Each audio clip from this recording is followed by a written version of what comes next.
हमेशा लोग सारे लोकतांत्रिक इदारों का, संस्थानों का जिस तरह से मजाक आप लोगों ने उड़ाया है, अब तक तो ये रोते रहते थे कि भाई वोटिंग मशीन में गड़बड़ है, ईवीएम में गड़बड़ है। आप इसलिए हाईकोर्ट के आदेश का पालन नहीं कर रही हैं? जुमा क्योंकि हमने मजाक उड़ाया इसलिए आप हाईकोर्ट के आदेश को नहीं मान रही हैं? नहीं, बिल्कुल नहीं। उसके बारे में आप उसका जवाब दीजिए नहीं मेरे सवाल का। पूरी जानकारी लेकर मैं बात करूंगी, क्योंकि मुझे उसके बारे में पूरी जानकारी नहीं है। मुझे जानकारी मैं दे रहा हूं, उसके बारे में बात हाईकोर्ट का आदेश है 22 महीने पहले का। क्यों भाग रहे हैं? जब मैंने आपको बताया कि बदले की भावना से प्रेरित हैं और ना उनको आम लोगों की फिक्र है, सिर्फ अपनी सत्ता की उनको ऐसी लालच है कि अब वो बाकायदा चेता रहे हैं। और योगी अब अखिलेश जी ने देखिए दो बातें कही हैं, मैं उन पर जरा फोकस करना चाह रही हूँ।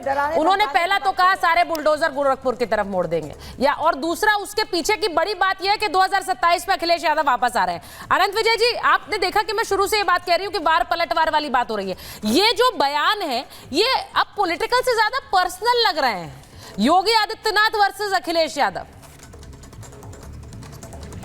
हाँ, ठीक कह रही हैं आप, पर्सनल है लेकिन उसका उद्देश्य पॉलिटिकल ही है। यस, बिल्कुल। इस बयान का सिर्फ और सिर्फ उद्देश्य कंसोलिडेशन ऑफ माइनॉरिटी वोट्स हैं। चरिता जी, अगर मैं आपको याद दिलाऊं तो जब 2007 में भी नेताजी भी बड़े सौम्य व्यक्ति थे, स्वर्गीय मुलायम सिंह यादव जी, और वो भी बहुत मीठा बोलते थे, बहुत कभी गुस्सा करते हुए लोगों ने उनको नहीं देखा था।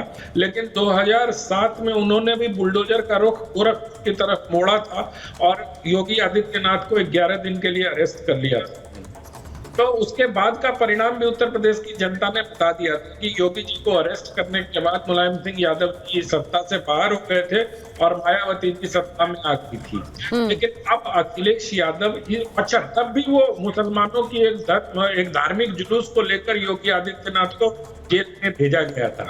अब भी इस जो बुलडोजर की पॉलिटिक्स हो रही है, उस पॉलिटिक्स के पीछे सिर्फ और सिर्फ एक ही मकसद है कि किस प्रकार से मुसलमानों के वोट को कंसोलिडेट समाजवादी पार्टी के पक्ष में किया जाए।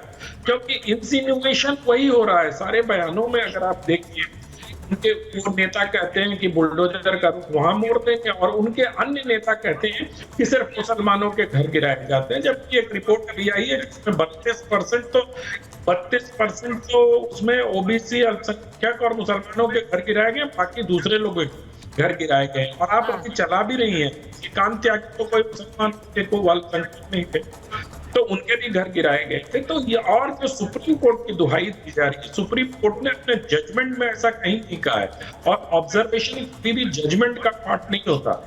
उसके बाद सुप्रीम कोर्ट ने यह भी नहीं कहा है कि किसी का अवैध संपत्ति नहीं गिराई जाएगी। सुप्रीम कोर्ट ने 12/4 में उत्तर प्रदेश सरकार के कदमों की सराहना भी की है। तो ये सारी चीजें, दरअसल क्या होता है कि ऐसा इको सिस्टम प्रचार का चला पड़ा है कि जो सच्चाई को सामने नहीं आने दे रहा है। सुचरिता जी, सच बात यह है कि उत्तर प्रदेश सरकार की सुप्रीम कोर्ट ने सराहना की।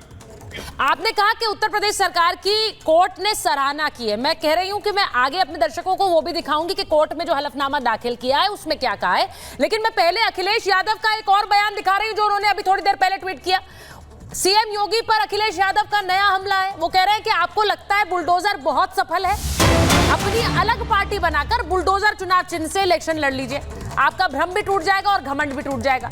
वो अब सीधे सीधे बुलडोजर को योगी आदित्यनाथ का चुनाव चिन्ह बनाकर अलग पार्टी बनाने की बात कर रहे हैं। अब मैंने पहले भी कहा कि ये लड़ाई जो है योगी वर्सेस अखिलेश, ये दोनों ही नेता जानते हैं कि कैसे इसकी चर्चाएं उनके एक एक बयान के साथ और बढ़ेंगी। लेकिन अब वो ये कह रहे हैं कि आप अलग पार्टी बनाइए, बुलडोजर को चुनाव चिन्ह बना लीजिए। अब मैं एक चीज ये पूछना चाह रही हूं, एक बार मैं अजय जी आपके पास जाऊं उससे पहले जरा डीजीपी सर आपसे पूछना चाह रही हूं।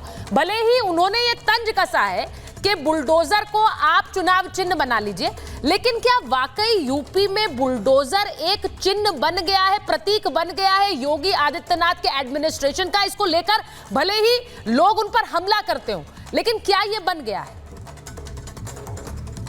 तो चरिता जी, आप ध्यान से सुने, मुख्यमंत्री जी ने सदन में ये कहा था मिट्टी में मिला दूंगा, मिट्टी में मिला दूंगा। ऐसी टंकार के साथ ये चुनौती माफियाओं को, दुर्दांत अपराधियों को शायद ही कभी इतिहास में मिली हो। और अगर चुनौती दी गई तो जिस तरीके से भी उनका साम्राज्य नेस्तनाबूद हो, चाहे बुलडोजर के कानूनी इस्तेमाल से या रासुका से या यूएपीए से, अथवा और जो तमाम संसाधन सरकार के हैं कानून की से, लेकिन वो करने के बाद आलोचना तो होगी, क्योंकि कई लोगों की कमाऊ पूत थे, उनके कुत्तों से हाथ मिलाते थे, तो कुत्तों से हाथ मिलाते थे जगह जगह। और अगर उन्हीं जिनके यहाँ बुलडोजर चला अगर ये कह दें कि तुम्हें मेरी कसम है इस बार तुम ये जो बंधक पुलिसकर्मी उनको छोड़ दो, कहाँ एक वो सीन था, कहाँ एक ये सीन है, लोगों को बड़ी आपत्ति हो रही है। सुप्रीम कोर्ट के 3 ऑब्जर्वेशंस कि इलीगल कंस्ट्रक्शंस को हम समर्थन नहीं करते हैं, तो बिल्कुल ठीक बात है, इससे कोई सहमत की बात ही नहीं है। जो जायज कंस्ट्रक्शन है उन पे बुलडोजर नहीं चलना चाहिए, यह भी शाश्वत सत्य है। तीसरी चीज ये है, अगर कहीं किसी को स्टे मिला है, जब तक गाइडलाइंस तैयार होती हैं, कहीं स्टे आया हो तो विद्वान पैनलिस्ट जरा हम लोगों का ज्ञानवर्धन करने की कृपा करें। लेकिन जो बेकरारी है अपराधियों के साथ चट्टान की तरह खड़े होने की, मुझे आपत्ति इस बात की है। जो देश में जातिवाद का विष फैला रहे हैं, मुझे आपत्ति है इस बात की। एक बार ये कह दे कि जिसके नाजायज कंस्ट्रक्शन है वो गिरेंगे, नहीं, हम नहीं कहेंगे। ये जैसे सरकारी भूमि अरबों रुपए की है, वो पट्टे खाते में है, वो जिसको चाहे हम तकसीम कर दें और अपने को हम जो है घोषित कर दें। ये चलने वाला नहीं सोचता है। देश शिक्षित हो चुका है और शिक्षित होकर के आपके अपकृत को देख रहा है। कौन लाभान्वित हो रहा है माफिया से, कौन लाभ उठा रहा है, किसके कमाऊ पूत हर जगह बैठे हुए हैं। और इस तरीके की अरे आप अगर एक बार उनके कह देते कि जो इन्होंने नाजायज संपत्ति तैयार की है, हाँ। और बेनामी अगर संपत्ति है, और बेनामी संपत्ति कहने के साथ अगर बाप के घर पे, अरे अपराधी तो बहुत सोच समझ के चलता है, कमाएगा अपने नाम कर देगा साले के या अपने पिताजी के, तो क्या डिमोलिश नहीं होगी? वो भी डिमोलिश होगी। भागने के सारे रास्ते जब बंद हो जाते हैं तो बुलडोजर चलेगा ही चलेगा। जिस दिन आपको ये आदेश मिल जाए कि ये गलत हुआ है, उस दिन आप जो कहेंगे वो सजा मिल जानी चाहिए। अरे डीजीपी सर, मैं हमेशा आपके बुलडोजर एंडोर्समेंट को देखती हूं, क्योंकि आपने एक लॉ एनफोर्समेंट भी किया है, आपने पुलिस फोर्स को लीड किया है, लेकिन उसके बावजूद वो एक तरह का एंडोर्समेंट इस पर देते हैं हमेशा। भाटी जी, मैं एक और चीज कहूंगी, उन्होंने जब आज अखिलेश जी ने जब कहा तो प्रेम कुमार जी उन्होंने ये तक कह दिया कि सीएम हाउस के भी पेपर निकलवा दीजिए आप।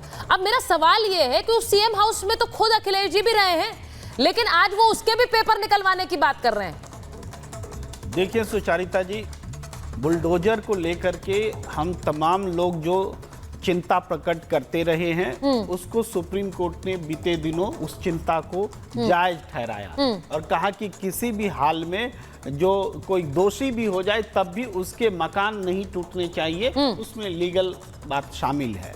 तो उस बात को अगर हम आगे बढ़ाएं और आज इस बात पर लौटे कि सुप्रीम कोर्ट ने तारीफ की है उत्तर प्रदेश सरकार की, किस बात की तारीफ की है कि उन्होंने एक हलफनामा दिया। हलफनामा का मतलब जवाबदेही के साथ बोलना होता है, और उन्होंने कहा कि हमने जो भी कार्रवाई की है वो कानून सम्मत तरीके से की है, तो सुप्रीम कोर्ट तारीफ करेगा।